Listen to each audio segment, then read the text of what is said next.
I'm so glad you're here. It's the second installment of the Merry Makers Handmade Christmas. In this week's Merry Makers Handmade Christmas tutorial, we're going to be making one of these little drawstring jewelry pouches.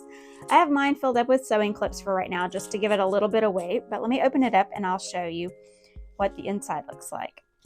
Okay, I moved all the clips out of there. I didn't want them dumping out everywhere. The inside is lined and it has 8 of these little pie-shaped pockets on the inside. And what that's going to be great for is when you're going on a trip, you can take off all of your jewelry, take some extra jewelry with you, and you can put each little item in one of these pockets so that they don't get all tangled up in your luggage or in your bathroom counter.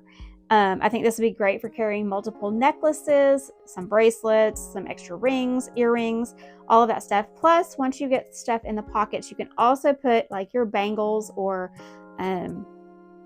whatever else you're taking inside here on top of there. And then you just pull the drawstring to pull it closed and they are secure in here. You can tie this on the top to keep it secure in your luggage or on the go. I'm probably going to use this in my bathroom counter. But this is going to be the second video for the Merry Makers Handmade Christmas this year. I'm having so much fun. I'm making up a whole bunch of these for Christmas for everybody to choose from, so I'm going to use up quite a bit of my stash. And you can make this out of just a tiny little bit of fabric. I used not even almost. So there's another clip. I made this one out of 2 fat quarters, and I still have quite a bit of my fat quarter fabric left over. So it doesn't take very much fabric at all. And you can find fat quarters at most craft stores nowadays. So it's already pre-cut. So that's easy peasy to get anywhere while you're out. So let me tell you what kind of supplies you'll need to make this fantastic little drawstring jewelry pouch. Okay, the supplies you're going to need for your little jewelry pouch is going to be, of course, the printed pattern, which I've already cut out my pattern here. But I wanted to tell you, be sure that you be sure that you print your pattern out at 100% when you're printing it out on your printer at home, because there will be a 1-inch square on here. You need to measure this and make sure that it does measure 1 inch all the way around so that you know that your pattern, any PDF pattern for that matter, is printed at the right size. So always make sure that you print it out at 100%, measure that little square, and make sure it measures roughly 1 inch. Doesn't have to be exact because printers feed the paper differently and different printers and computers print differently. But as long as it's generally 1 inch, you're going to be okay. So you're going to need your paper pattern. You're also going to need some fabric, of course. So I suggest using quilting cotton because it'll keep it soft and pliable and all of that. And so I've got 2 little fat quarters here. That's plenty to do this whole pouch. You can make the entire thing, if you're making it all one color, out of a 1/2 yard of fabric. That should give you enough to fold it the way you need each piece to be folded to cut it out. So I'll show you that in just a minute, but 2 fat quarters is plenty. You'll need a ruler, some pins or clips, something to mark your fabric with. This is an air erasing marker. This is just the one I grabbed. I also like the friction pins that erase with heat. Those are awesome too. Sometimes these air erasing markers take a really long time to disappear. And I've noticed that if you iron over them, they get darker. So just be wary of that, but I use mine all the time. And then you'll need some thread. Of course, I buy my thread in bulk because I sew a lot. Let me show you this too. This is another pattern that will come out for the Merry Makers Handmade Christmas. And this is the makeup bag version of this little pouch. This is my personal makeup bag. I made it years ago. And it's awesome because I love traveling with this because you can basically, it's really dirty, don't judge. You can basically just lay it out flat on the table, get all your makeup out of there. And then whenever you're done, you just cinch it back up and toss it back in your suitcase or in your bathroom drawer, which is what I do. I lined this with ripstop, so supposedly I can just wipe it out clean, which I never do. So about every 6 months or so, I'll just toss this into the washing machine and wash it. But that's going to be another pattern that is coming out for this Christmas series. So now that you've gathered all your supplies, let's get our fabric cut out. I'm going to go take my little fat quarters over to the ironing board and iron them really well so they don't have any creases in them. And then I'll show you how to fold your fabric so that you can get your pattern piece on there, because both straight sides of your pattern need to be on the fold. So I'll show you how to fold your fabric and get your pattern cut out. Okay, because our pattern piece, both straight edges need to be on the fold so that when you cut it out, it makes a complete circle. You're going to need to fold your fabric in a specific way. And so we've got our outer fabric, and this is going to be my lining. And then you'll have enough out of each fat quarter to cut the smaller circle also. But we're going to start with the big circle. I also printed on the pattern that I recommend that you print this page out twice, because you're going to have to cut the smaller circle and the bigger circle, and that way you have 2 pattern pieces. But I didn't do that this time. I'm just going to show you how to cut out the larger circle, and then you can use that same method to cut out the smaller circle. So because we need 2 folds, we're going to fold our fabric in so that we have a fold on this side. And I just fold mine just enough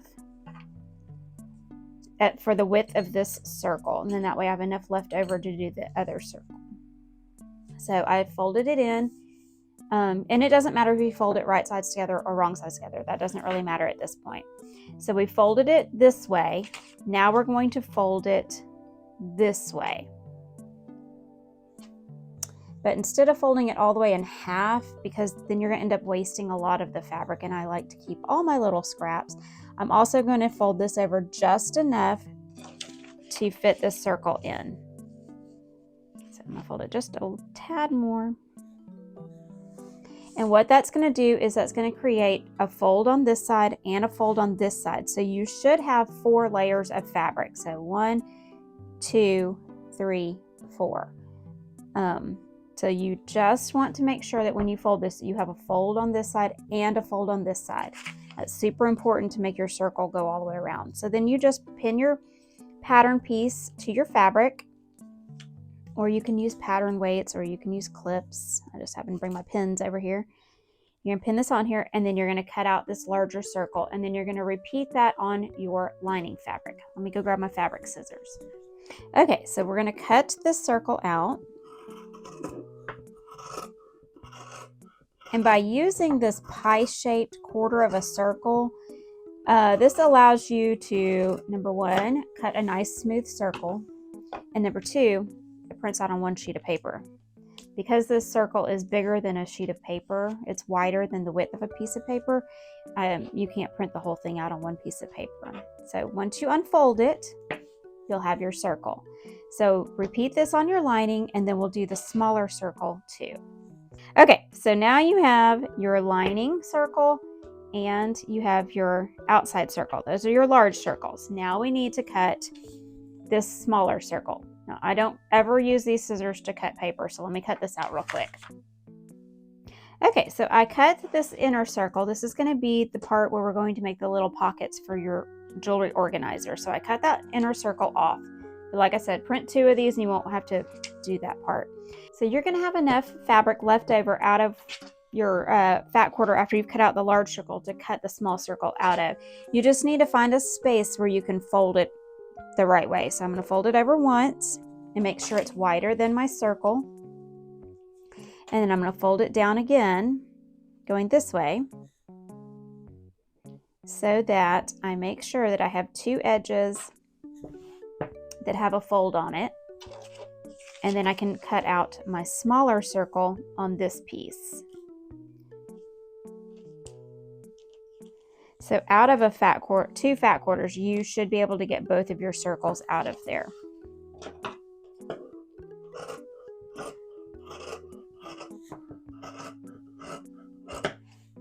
Okay, so then you're going to have this crazy piece of fabric left over, which is great for scraps, for small quilting pieces and all of that. So I just throw this piece in my scrap bin, and then I'm going to cut out the other fabric. So we have 1 small circle here, and then I'm going to take this piece, and this is a directional fabric, so meaning that all the mice are facing the same way. So if for some reason it goes this way, then the mice are going to be upside down, but that's okay. Making a circle is going to go around the pouch, so some of them will be a little bit upside down, but that's okay. I don't think that's really going to make that big of a difference. But if you if that's going to bother you, make sure you get something like this, which is a non-directional print, meaning it doesn't matter which way,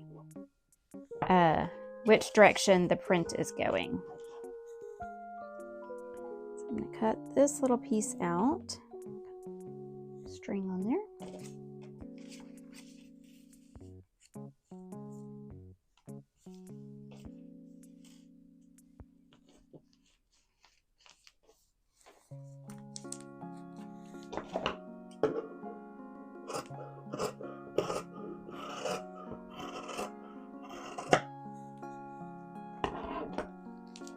Okay, so once you have both of those cut out, you can set your pattern piece aside for just a second so we can get all of these organized. So we've got our 2 smaller circles and then we have our 2 larger circles. Now we need to transfer the marks on the pattern piece, because on this pattern piece it tells you where to leave the opening to turn it right side out. It doesn't really matter on here where you leave that mark, but that's just a reminder on there to leave an opening to turn it right side out. So I'm just going to take my little air erasing marker, and on one edge, I'm actually going to do this on the wrong side of the fabric so I can see it. I'm just going to put my pattern piece on here and I'm going to mark these 2 marks. And then I'm also going to do this on the wrong side of the smaller circle too.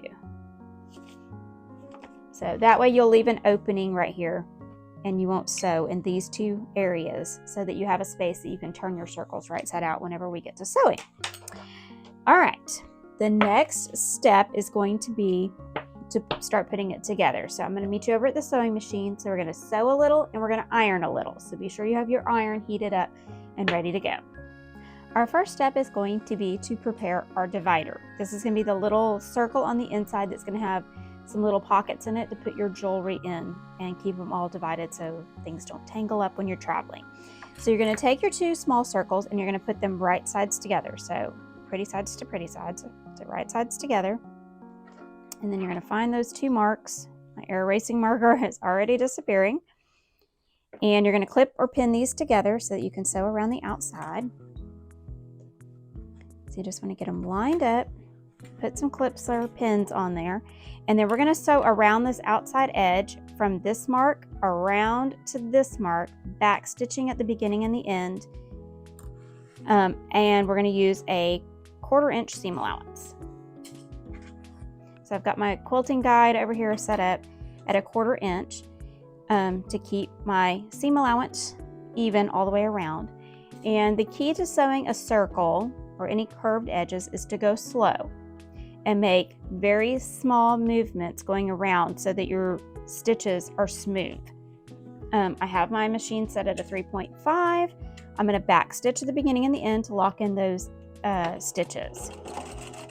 So we're not going to watch the needle. We're going to watch our edge of the edge of our fabric against the 1/4 inch mark. If you don't have one of these, there's marks on your sewing machine where a 1/4 inch is. So you're just going to watch that edge and go slow and let the fabric feed itself through. And as long as you kind of guide it, it will go nice and smooth.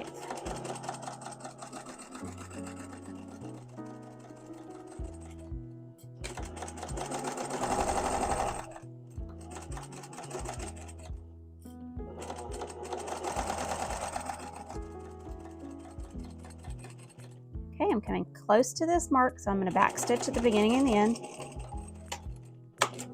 And I'm going to clip my threads. Oops. And you have your circles sewn together. So now what we need to do is we need to make little tiny snips in the seam allowance close to the stitching. That didn't make any sense at all. Close to the stitching, but not through it. And you're going to do that about every, I don't know, 3/4 inch all the way around. And what this is going to do, this is going to allow the fabric, when you turn it right side out, going around a curve, it lets the edge of your seam lay flat and smooth.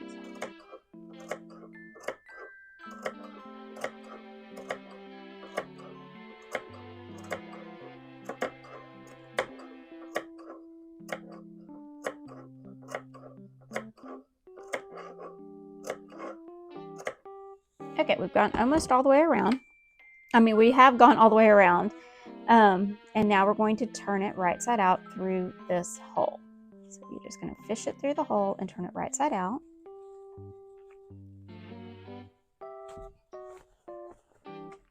And then you can take something like a chopstick or a dowel and you can work the seam out that way. Once you have your circles sewn together and turned right side out, you're going to take this over to your ironing board and you're going to iron this all the way around and iron it flat. Where the opening is, you're going to want to turn this in 1/4 of an inch and kind of try to get that curve as smooth as you can. Iron it nice and flat. Okay, I have my circle ironed nice and flat, and now we're going to top stitch 1/8 of an inch away from that edge. I use an 1/8 inch presser foot on my sewing machine. That makes top stitching super easy for me. But if you don't have an 1/8 inch presser foot on your machine, most machines come with a 1/4 inch presser foot. It's like halfway through this side of the foot. So just line the edge of your fabric up and top stitch all the way around.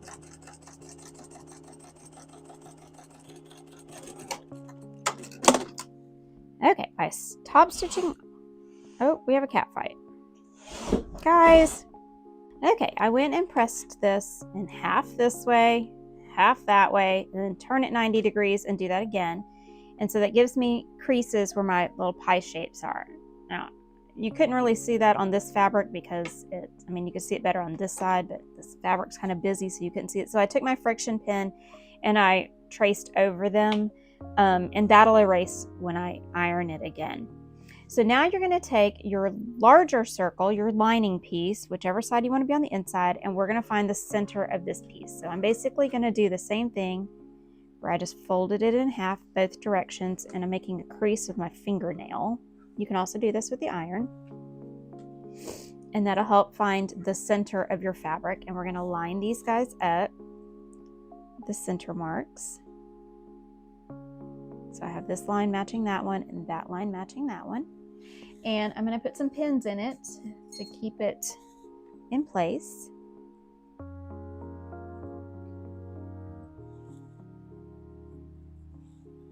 And then we are going to trace over these lines with our stitches. So we're going to start at one edge, back stitch really well right here, go all the way across to this edge and back stitch here. Then we're going to rotate it and do the next line. And when you're doing this, just make sure all of your lines crisscross right here in the center so it'll look nice and neat and tidy. You want to back stitch at the beginning and the end. I always like to go, when I'm making pockets, I always like to go like 1 or 2 stitches off the edge and back stitch so that when you're putting stuff in the pockets and you're lifting up on this fabric that it doesn't pull these stitches out. So I'm going to go ahead and I'm going to sew all these lines back stitching at the beginning and the end, and we should end up with 8 little pie-shaped pockets.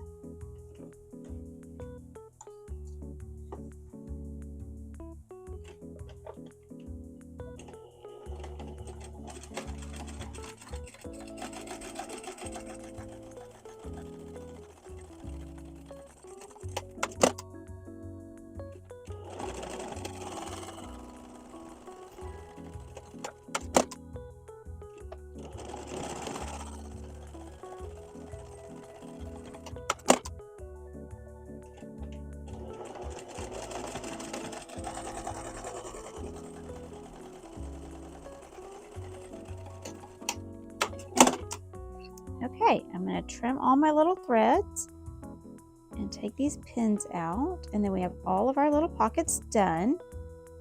So just double check and make sure that you've got your edges secured really well before we move on.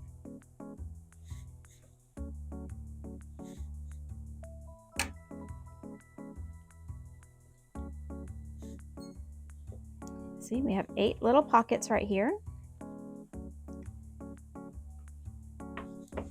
And now we're going to finish putting the rest of this together.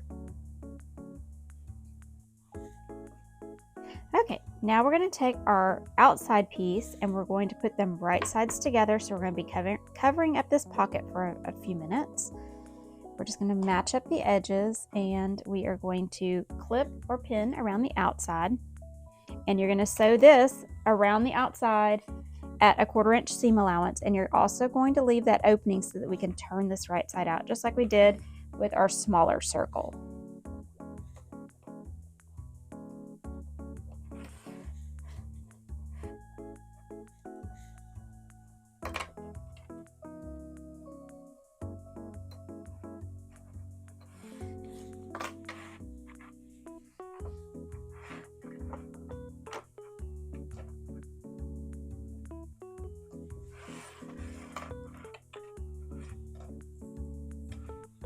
Okay, we're going to start over here where our marks are. My air erasing marker is about disappeared.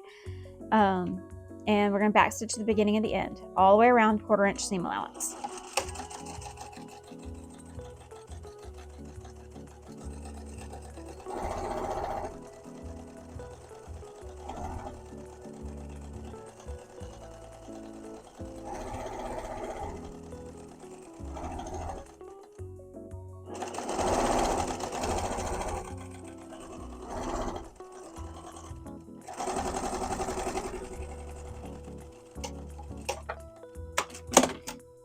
Okay, and just like before, we're going to take our scissors and we're going to do our little clips.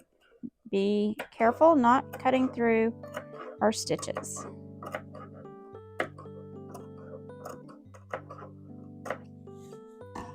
Okay, once you have all your little clips done, turn it right side out, and once again, take it over to your iron and press it really well.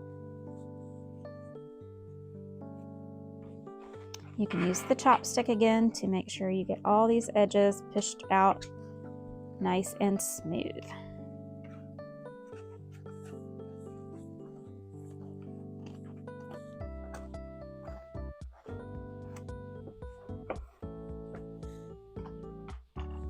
Okay, so it should look like this. I'm going to go take it over to my ironing board. I'm going to press it really well, folding these edges in, making it nice and smooth. And then we're going to also top stitch the edge of this circle too. Okay, I just finished ironing this all the way out nice and smooth. Now we're going to top stitch this circle at an 1/8 inch seam allowance also, and that will close up the opening from where we turned it right side out.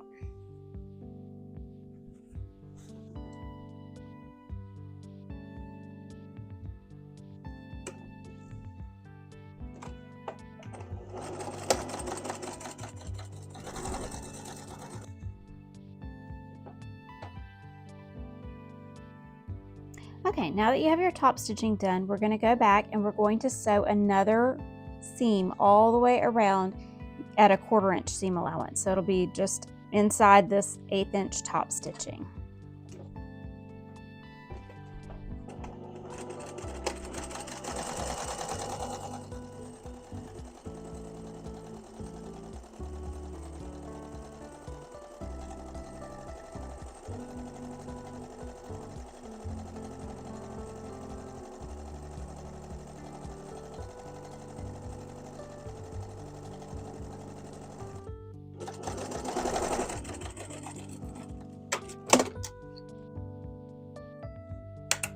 Okay, and what that's going to do is this is going to give it kind of that little roughly edge whenever we do the drawstring. So the next thing we need to do is we need to measure in 3/4 of an inch or 1/2 inch away from that last row of stitching that we did and do another circle. What that's going to do is that's going to create the casing for your ribbon or your drawstring to go through. So I'm going to move my seam allowance guide out to 3/4 of an inch.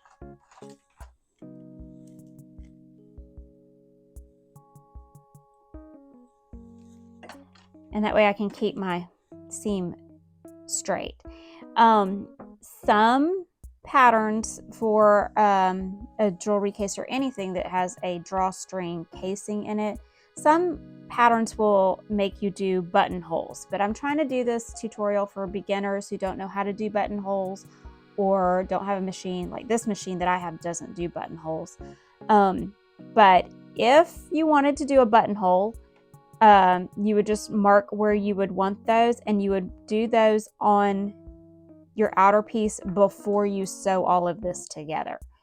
The way we're going to do it is we're just going to make little slits in our in our casing for our ribbon to come out of, and we're going to use something called fray check, but we're going to get there in a second. First, we need to do the third row of stitching around this circle, and that's going to be at 3/4 of an inch seam allowance.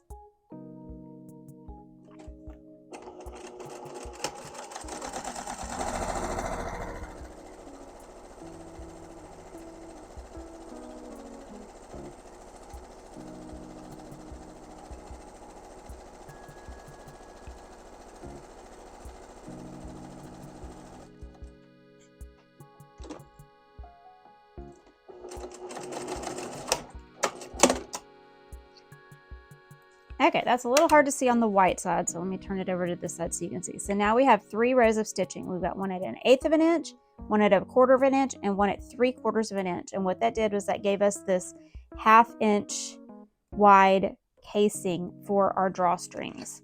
I'm going to trim up all of my threads on this side and get it nice and tidy. And then we're going to go over to the other side. And one thing I forgot to tell you at the very beginning was you're going to need something called fray check. They have small bottles that say fray check on them. This one is Aileen's Stop Fraying. This was from Hobby Lobby, obviously. This comes in a bigger bottle, so kind of get more for your money with that one. Next, we are going to make the hole for our drawstring to come out. So in order to do that, you're just going to fold your circle in half, and you're going to make a crease on each edge. And then you're going to clip just the top fabric, not the lining, where that crease is. And you're going to make a little clip just wide enough for this drawstring to go through. Right now I'm using a 1/4 inch grosgrain ribbon, but you can also use cording or shoelaces, just anything really. So I'm going to make a little mark right there with my air erasing marker so I know where to make my clip. And then you're going to pull these 2 layers of fabric apart in between those stitching lines so that you know that you're just getting the outer layer of fabric. You do not want to cut through your lining. And then you need a pair of pretty sharp small scissors. These are called the Perfect Scissors. I got these at a quilting shop when we were in Alaska, and they are ridiculously sharp, ridiculously pointy, and they will just barely, you just barely touch them and they will cut through the fabric. So you just want this little slice in that outer fabric just wide enough for your drawstring to go through. Whatever you're making your drawstring out of, it just needs to be wide enough for that to go through. So you'll have a little hole where you can feed into that channel there, but you're not clipping through the back side of your fabric. And then you're going to need something called, you also want to do that on this other side. I had already made the clip on this side. You're going to want to use something called fray check, or this is Aileen's Stop Fraying. I got this one at Hobby Lobby. They do make fray check in a smaller bottle. So either one will work. This is just going to prevent your fabric from fraying. So you're just going to put a little tiny, I like to get like a little blob coming out of the end, and you're just going to put that over that hole. And when this dries, it will prevent the fabric from, the threads from fraying out. So you're just going to put that over both your holes. It's a tiny little bit, goes a long way. I also like to kind of pat it with my finger to kind of work it into the grain of the fabric right there. And then I will just make sure that it doesn't dry the whole thing closed. So I like to open that little opening up again right there so that it doesn't like glue the hole shut. But that's going to prevent your little hole from fraying. Like I said before, if you want to make buttonholes, in order to do that, this is so tiny that I think making a buttonhole would be really hard, because it is only, the channel is only 3/4 of an inch, a 1/2 of an inch wide. So making a buttonhole that tiny is really hard to do. So this is a good way to do that without having to make buttonholes there. It's great for beginners that don't know how to make buttonholes, all of that. So I have 2 pieces of grosgrain ribbon that I'm going to use for this one. They're each 36 inches long, which may be too long. You can adjust that once you get them fed through there, but you're going to use either a safety pin or a bodkin. I don't think I have a bodkin up here, but you can use a safety pin. You're just going to stick it through the end of your drawstring, whatever you're using, and you're just going to feed it through that channel. So it might be kind of hard to get it started, but once you get going, you can just ooch it along and work it all the way around. This one is going to go all the way around and come back out this same hole, and then I'm going to do the other one starting out in the other hole and go the opposite direction and back out that side. I like having 2 drawstrings because then you can really draw it up nice and tight. You can tie them together to secure it closed. You can use them as a strap to carry it. I've always liked having 2 drawstrings on all of my drawstring bags. But I'm going to work these around, and I'll show you once I get them finished. Okay, once you get both of your drawstrings ooched around through there and out the same side that you started, you can see it's starting to take shape. One thing to be wary of is don't pull this out flat, or one of the ends of your ribbon will suck back up in there, and that's kind of a pain to fix. So what I always suggest doing is taking these and tying them in a knot together at the end, and then that way one end can't pull up in there. So I'm just going to take these and tie it kind of like you do a balloon, and then I'm going to trim the end. And with grosgrain ribbon, you can take a little lighter and I always like to take a lighter and burn the end of my grosgrain ribbon, and then that way that won't fray either. You could use the fray check on it too if you want to, but a lighter will melt the ends of this ribbon really easily. So I'm going to get this all nice and smoothed out. I always like to make sure that it's coming out of the hole flat and that they're both kind of facing the same direction. And then once you get these tied, then you can kind of open and close it until you get your strings evenly spaced coming out. So let me get that trimmed.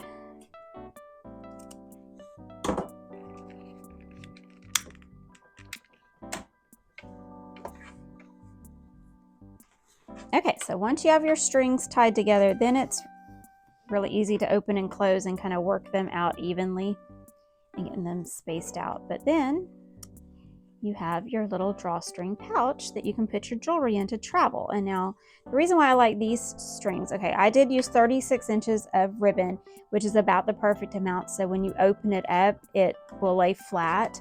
But I like having these because you can tie it to keep your little pouch closed in your suitcase or your travel bag. You can use these as handles to carry it with if you want to. They seem a little long when it's closed up, but really when you open this up, you are going to need all of that length. So I like to just kind of ooch them around until I get them to where they kind of stay. My other one that I have over there for my makeup, like the knot never stays on the right side, so you can kind of play around with that until you get them just the way you like them. But there is your jewelry pouch. So now you can go fill up all of these little pockets with you can put a necklace in there, a set of earrings in there, a little bracelet in there. You can also put like bangles inside here, and then that way they don't get all twisted up and tangled when you're traveling. And then you just pull your little drawstring,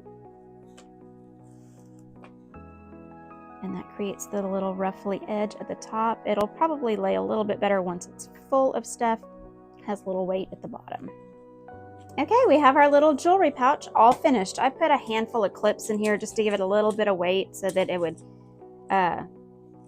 create the pouch a little better. But you can pull it open and closed.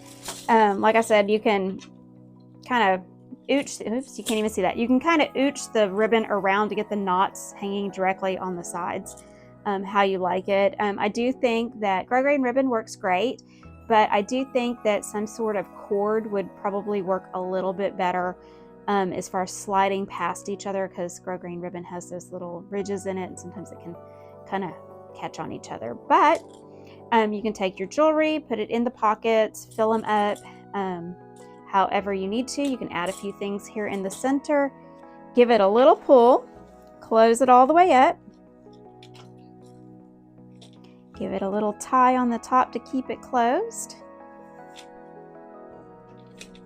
And then you have yourself a little travel jewelry pouch. You could also use this for small makeup. If you have, you know, just small makeup items, you could put it in there.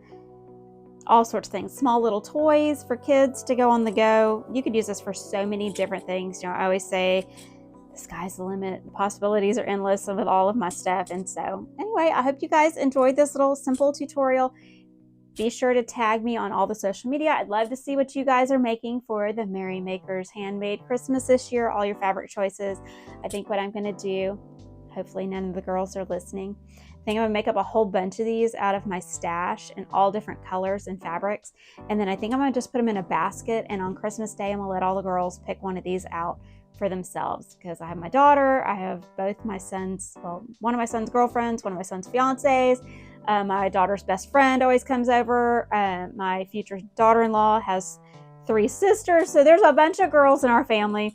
And so I think they would all like one of these. So I'm going to use up my stash and make up a whole bunch of these to put in a little basket for everybody to choose from. But anyway, I would love to see what you make, so be sure to tag me on everything. And if you would like to get this pattern to print out for yourself, it is at bythebaybagcoat.com.